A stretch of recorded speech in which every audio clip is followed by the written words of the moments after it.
Olá, está começando pela TV Mackenzie mais um Café Pensamento, o programa para aqueles que não têm medo de debate.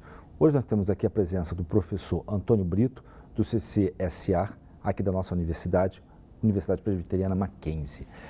Professor, muito obrigado por ter aceito aqui o nosso convite. Hoje nós vamos falar da relação entre iniciação científica e juventude, ou mais de pesquisa e juventude. Professor, para começar, o senhor foi responsável por elaborar, eu vi há pouco tempo atrás, um vídeo de incentivar os alunos do seu centro de educação a respeito de como incentivar o aluno a fazer pesquisa. Como é que surgiu essa ideia? Essa ideia, ela vem um pouco, digamos assim, de duas reflexões que a gente vinha desenvolvendo, percebendo também no trabalho, sobretudo em sala de aula, né? E também com algumas questões que eu já venho desenvolvendo há mais de 15 anos, que é compreender, né, hoje quem são as juventudes no Brasil e, a partir daí, olhá-las, o seu modo de inserção, buscas, curiosidades, né, quando elas entram, então, no ensino superior. E uma questão que vai chamando a atenção é que os jovens, quando chegam na universidade, né, eles chegam, chegam muito aficionados na formação profissional, né, principalmente dentro dos cursos como administração, contábeis, aí eu vou me restringir, obviamente, mais à administração. E, nesse caso, toda a questão de uma possibilidade de iniciar uma pesquisa acadêmica, isso é um universo extremamente desconhecido. Há um perfil mais específico para os estudantes da área de administração, economia, contabilidade, de outras áreas, ou isso em termos de juvenis é geral, né? Ou há um perfil específico? Eu acho que assim, tem especificidades, porque isso também fez parte um pouco da nossa reflexão, que diz respeito às identificações que os estudantes trazem, né? E aí como é que eles vão projetando nesse momento da escolha da carreira.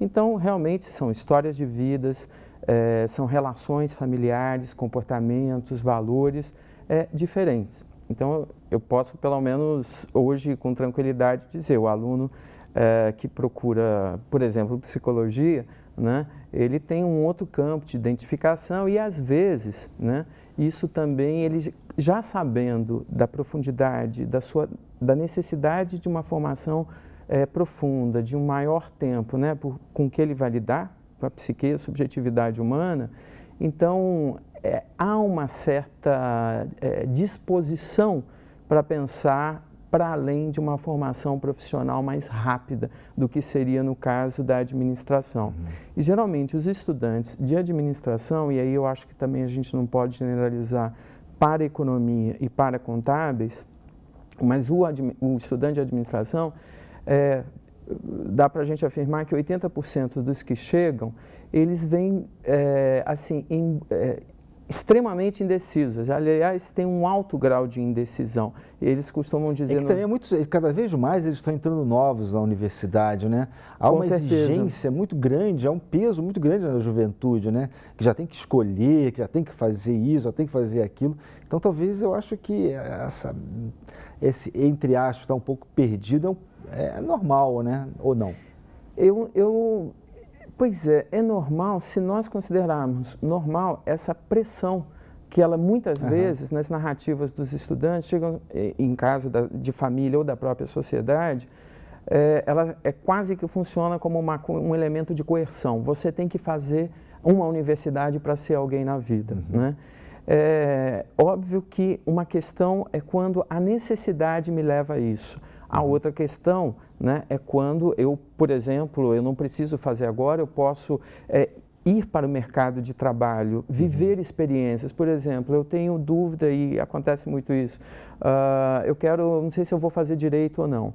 Se você não sabe, não conhece ainda, vai fazer um estágio, por exemplo, ou um trabalho, não um estágio no caso, você ainda não, né, não optou, não escolheu claramente, vai trabalhar, por exemplo, no escritório de advocacia, vai tomar contato com a experiência. Então, o que a gente vê é que, na realidade, essa passagem muito rápida, como você falou, e sob a pressão da sociedade, para fazer o curso superior, ela vem sem experiência. Ou a experiência vai estar fundamentada na história de vida profissional, de trabalho, no campo das relações familiares, né? Ou então o ouvir dizer de um colega, ou o que é mais comum, né? As chamadas carreiras de sucesso. Então, os jovens, nesse sentido, eles vão usando os recursos que têm disponíveis, mas que são recursos extrínsecos, né, à vontade deles, ou até, digamos assim, à vontade e tentar, inclusive, entender essa vontade. Né? Então, quase como que você não tem aí um trabalho de orientação profissional. Né? E os estudantes de administração, a gente percebe que aqueles que mais têm a certeza na escolha são aqueles que pretendem ser, ou de uma certa forma, os pais já têm empresas, são empreendedores, e aí é tranquila a escolha porque vão assumir o empreendimento da família. Né? E inclusive muitos desses são os que mais se envolvem nas pesquisas de iniciação científica e os outros que já têm uma carreira um pouco mais longa. Então, quer dizer, esses que já têm, digamos assim, um histórico familiar de empreendimento, esses estão mais propícios a fazer uma iniciação científica, porque muitas das vezes o que acontece é o seguinte, né, pelo menos é o que a gente ouve, que às vezes os jovens eles não querem fazer uma iniciação científica, tendo em vista que a iniciação científica ela é fundamental para a formação universitária, porque eles vão ganhar mais fazendo, é muito mais do que uma bolsa, porque nós recebemos, né, às vezes eles podem ter essa chance de ter uma bolsa, seja aqui da própria universidade ou do CNPq ou da CAPES, mas eles preferem fazer o estágio que se ganha mais. Quer dizer, não é no final das contas, quer dizer, ou seja, já tem esse problema deles estarem dispersos, digamos assim. E tem ainda o mercado que é muito mais atraente do que uma bolsa de iniciação científica. Então, como fazer para atrair esses jovens para a iniciação científica? Bom, uma questão importante só que antecede a isso é também a gente olhar de uma certa maneira que nós não temos no Brasil, né, na nossa cultura, a tradição da pesquisa. Né? Quer dizer, é uma coisa que vem sendo muito recente essa e muito ideia. elitizada, diga-se de passagem. Né? E cada vez mais, mesmo nos critérios e etc. de avaliação, a gente vai vendo são poucos os grupos, mesmo na pós-graduação, que acabam controlando recursos, processos, burocracia, enfim, da pesquisa.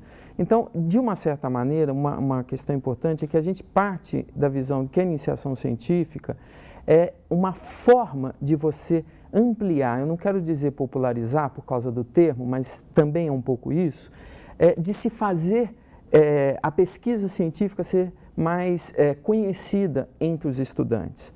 E aí, nesse caso, isso também vale para o mercado, né? Porque também é uma tarefa difícil a gente, de uma certa maneira, convencer a muitas empresas que estão, né, que enviam as suas vagas de estágio, etc., que o trabalho da pesquisa acadêmica é tão importante para a identificação de problemas, de análise, né, da situação, do contexto do ambiente, enfim, de questões mesmo de normas técnicas ou do próprio trabalho, do fazer do trabalho na organização, que assim, vale mais do que o recurso técnico. A formação de uma disciplina, tá certo? Não vou dar, né, no caso, falar disciplinas, né, para não ser injusto com ninguém, mas para poder dizer assim, é tão mais importante essa formação analítica do estudante do que propriamente você só investir todas as fichas numa formação técnico né, específica da área. Então, nesse sentido, professor, o senhor está querendo dizer que as empresas também deveriam se preocupar, falando em termos de administração, né, na área de administração, se preocupar também com a formação de pesquisador dos seus futuros profissionais? Exato. Isso? Então tá, eu queria conversar sobre essa questão no nosso próximo bloco. E você já sabe, continue aqui com a gente no Café Pensamento.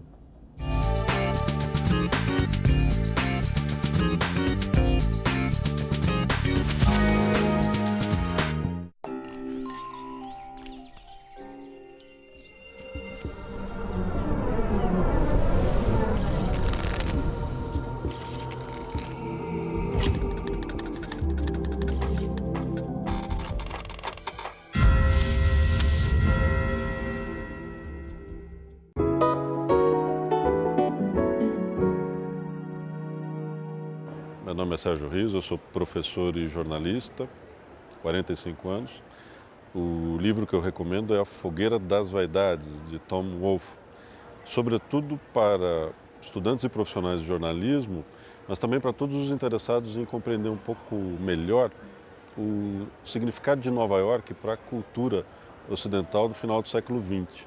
O livro do Tom Wolfe, primeiro romance de um jornalista conhecido por ter sido um dos grandes nomes do novo jornalismo, do jornalismo literário, como preferem alguns, é um diagnóstico de como, por trás dos cartões postais da cidade, você encontra uma profunda desigualdade social, que muita gente não suspeita que exista em Nova York, de como é, sobretudo, que a cidade é buscada por muita gente, para quem a vaidade é importante, né? Quer dizer, Nova York é o lugar que se escala, né? É o lugar onde se procura chegar sempre no cume, principalmente para quem trabalha com dinheiro, principalmente para os profissionais do mercado financeiro. A adaptação feita pelo diretor Brian De Palma do romance do Tom Wolfe, que foi lançada também como A Fogueira das Vaidades, enfrenta todas as dificuldades habituais de um filme que queira condensar uma obra literária complexa como é o romance do Tom Wolfe, mas me parece que nesse caso a adaptação é ainda mais infeliz do que a média, porque opta por destacar o que o romance tem de irônico, mas perdendo a elegância da prosa do Tom Wolfe, perdendo o que o romance tem de mais sutil. Quer dizer, o que acontece com o filme do Brian De Palma é que ele se torna uma espécie de chanchada. Do ponto de vista cinematográfico, a gente pode discutir se isso funciona ou não, mas o fato é que a adaptação para cinema muito distante do resultado do romance.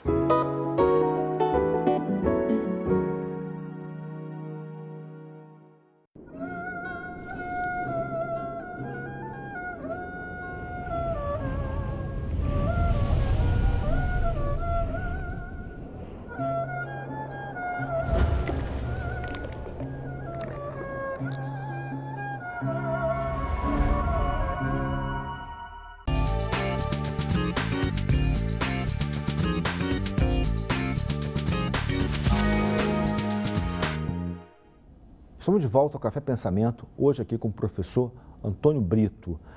Professor, no bloco anterior nós estávamos falando da necessidade das empresas brasileiras, das empresas que estão aqui no território nacional, digamos assim, terem maior consciência a respeito da formação dos seus futuros profissionais. Não só por questão técnica, mas também desse futuro profissional ter uma formação de pesquisador. Como é que o senhor vê isto? Hoje, inclusive, uma das questões, quando você no início trouxe a produção do vídeo, né, que a gente fez como um instrumento de divulgar dos jovens falando com os próprios jovens, né, mas nós incluímos 3 ex-estudantes que trabalham em empresas, né, na IBM, um outro também é professor e consultor aqui na pós-graduação Lato Sensu, um já foi também um executivo do Banco Santander, mas para poder falar assim, a narrativa deles, né, deixa muito claro a importância da relação entre o desenvolvimento da carreira com a pesquisa acadêmica. E isso hoje se dá, né, não apenas porque a universidade passa a se inserir mais no mundo das organizações, mas porque também pela complexidade hoje, né, do que a gente fala, a globalização, e sim, por uma série de fenômenos, isso também faz com que as empresas identifiquem necessidades de aprofundar o conhecimento desde o seu campo de atuação até propriamente a diversidades de respostas, né, aos problemas que elas vêm enfrentando. Até porque cada vez mais as relações vão ficando complexas, né? Muito. O saber vai ficando complexo e precisa, que é um dos gargalos que a gente vê no país, para o desenvolvimento do país, é justamente falta de profissionais que possam pensar de maneira mais crítica e buscar soluções mais ágeis para os problemas das empresas, né? Perfeito. E para isso é preciso ter uma formação de pesquisador. Que aí eu falo mais sobre a capacidade analítica. Né? E com esse, digamos assim, com essa formação, não é uma formação a mais, mas você desenvolvendo a sua capacidade de análise, né? Essa capacidade que o pesquisador crítica, tem? exato. Né? Quer dizer, eu acho que essa é a nossa contribuição principal para a sociedade, é a capacidade de análise crítica daquela situação em que nós estamos mergulhados. Né? E aí, no caso, poder pensar o seguinte, não dá nem para as empresas, né, sozinhas analisarem, trabalharem, desenvolverem seus recursos, e muito menos a universidade. Quer dizer, a necessidade hoje de desenvolver uma pesquisa em que se combine cada vez mais a relação entre a comunidade e a universidade, ela é fundamental, inclusive, para que a iniciação científica se torne mais conhecida entre os próprios estudantes, mesmo antes de chegar na universidade. Eu vou te dar um exemplo. Um dia eu estava indo para o campus Alphaville e peguei o trem e lá fui eu até a estação de Carapicuíba. E nesse dia, isso já tem mais ou menos 2 anos e meio, no jornal do trem, né, tinha uma pequena reportagem falando da importância da iniciação científica para os novos estudantes que estão chegando, mas para o desenvolvimento da carreira. Né? Então, assim, isso significa que já há, de fato, uma percepção e uma sensibilização na sociedade, embora ainda não bem difundida, de que a pesquisa, né, e no caso a pesquisa acadêmica, ela ajuda no desempenho e na melhora profissional, até porque ela te tira de uma certa, que os administradores gostam de chamar de uma zona de conforto, que no fundo é você trabalhar muito, né, no conhecido, dentro daquilo que te foi passado, né, e que você no fundo não consegue nem experimentar novas potências ou possibilidades, né, do seu conhecimento. Professor, voltando à questão do vídeo, porque eu particularmente vi esse vídeo, né, e eu gostei muito, porque é uma forma de propaganda, digamos assim, propaganda chamariz, né? Aliás, toda propaganda não deixa de ser um chamariz, para trazer os alunos para a iniciação científica. Como é que surgiu essa ideia de se criar um vídeo da sua unidade, né, do seu centro, para chamar a atenção dos alunos para a iniciação científica? Ela surge, por incrível que pareça, de uma angústia, no sentido de que a nossa comunicação com a juventude, ela está muito limitada, não é? E hoje aí a gente tem já várias discussões de que, né, todo o processo nosso de aprendizagem com os jovens, com essa geração, nós estamos enfrentando muitos limites. Então, baseado nessa questão desse incômodo, né, de tentar superar esse limite, e a gente analisando os processos, na realidade, tradicionais de comunicação com jovens. Banner, cartaz, ok, um professor ou outro fala em sala de aula, e vem, na realidade, quem aí tem uma super sensibilidade, vamos dizer assim, ou já tem um histórico de formação e de interesse na pesquisa, o que são poucos estudantes nesse caso, né? Mas também o nosso ideal não é ter quantidade, a nossa questão é fazer com que os estudantes conheçam a iniciação. Quando nós começamos um trabalho que foi incluir os plantões de atendimento para os jovens, né, antes deles, na realidade, eu tenho interesse, quero lá saber o que é a iniciação científica, eu fui percebendo o quanto as escolhas dos temas, né, e isso também não é novidade mesmo, até se a gente for pensar do ponto de vista da própria psicanálise, os alunos estão trazendo aí uma série de identificações e projeções, né, que precisam encontrar uma saída, e ele vê na universidade, assim quando ele fez a escolha da profissão, mas há continuidade nos estudos, ele vai vendo aí nesse tema uma forma de dar uma saída para isso que o incomoda. Né? Então, neste sentido, é que quando nós pensamos num vídeo dos estudantes falando com estudantes, né? Não tem professor, não tem ninguém ali, abre aspas, autoridade, né? Para falar sobre, é exatamente no sentido de buscar criar uma sintonia com essas identificações. E o maior fluxo, né? Entre eles. Entre eles. Exato, né? Porque não é só no âmbito da comunicação no sentido da linguagem, né?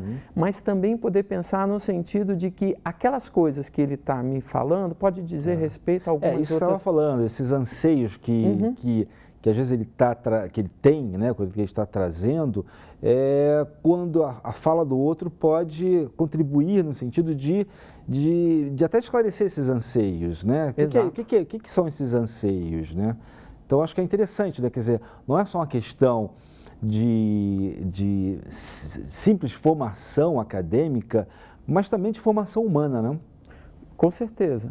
E isso eu vou também te falar, porque eu dou aula também nos primeiros semestres, é a grande busca. Não é? Quer dizer, como eu vou buscar me compreender na minha humanidade, né? Eu acho que, inclusive, a ideia desse plantão inicial, ele não tem uma finalidade intelectual, né? Ele tem uma finalidade da gente entender exatamente essas dimensões das subjetividades que estão colocadas pelo viés, né, do interesse, do que chamou a atenção de fazer a iniciação científica, para ver qual é a brecha, aí sim, para um tema apropriado ao desenvolvimento dele no curso, em que ele vai poder deslanchar. Então, às vezes, a gente tem situações muito assim, olha, alguém escolhe o tema de empreendedorismo. Ok, mas por que você quer estudar empreendedorismo? Eu quero estudar empreendedorismo porque a minha mãe tem um negócio e tal, e eu acho que eu quero administrar. Ok, mas e o que você gostaria de estudar? Eu gostaria de estudar, não sei, gestão de pessoas. Você já teve a disciplina de gestão de pessoas, ou próximo a isso? Não. Então, por que gestão de pessoas? Não, porque a minha mãe é muito ruim para fazer isso. Né? E aí, quando ela começa a falar que a minha mãe é muito ruim para fazer isso, vem uma série de outras questões, que é do âmbito da individualidade, da subjetividade do estudante, mas que eu observo, né, que a motivação mesmo do tema de gestão de pessoas está colocada nessa relação, ainda que mãe e filha empreendedoras, né, mas, sobretudo, mãe e filha. Né? Então, nesse sentido, né, você ter um espaço de acolhimento e de escuta, ponto, não de análise, mas para ajudar o estudante a encontrar o melhor tema, né, dentro disso que, né, o motiva, de certa maneira, que o incomoda, é o trabalho inicial desses plantões de iniciação científica. E aí, depois disto feito, é que nós vamos começar o encaminhamento para o orientador da área. Ok. Legal, entendeu? Legal. E isso, inclusive, por enquanto, tem ampliado a garantia de permanência deles um pouco mais no programa. Como você falou, quando eles começam a estagiar, geralmente eles desistem. Né? E nós também já estamos estudando isso para pensarmos formas, junto também com as organizações, de fazer com que elas garantam a permanência dele no programa pesquisa de iniciação científica. Professor, muito obrigado pela sua presença. Obrigado a vocês. Né? E eu gostaria de agradecer você que tenha nos acompanhado e até o próximo Café Pensamento.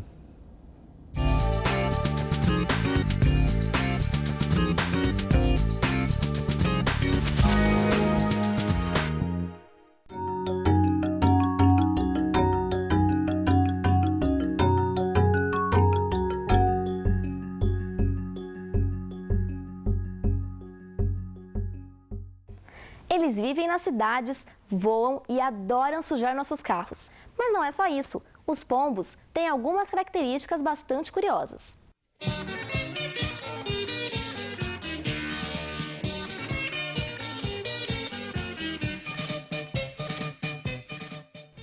Os pombos vivem conosco há muito tempo. Os antigos egípcios já usavam pombos-correios.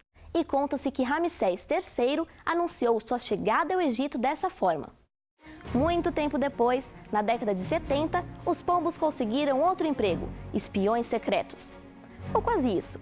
A CIA prendeu câmeras fotográficas nos peitos das aves. Assim, elas sobrevoariam o inimigo e trariam informações preciosas.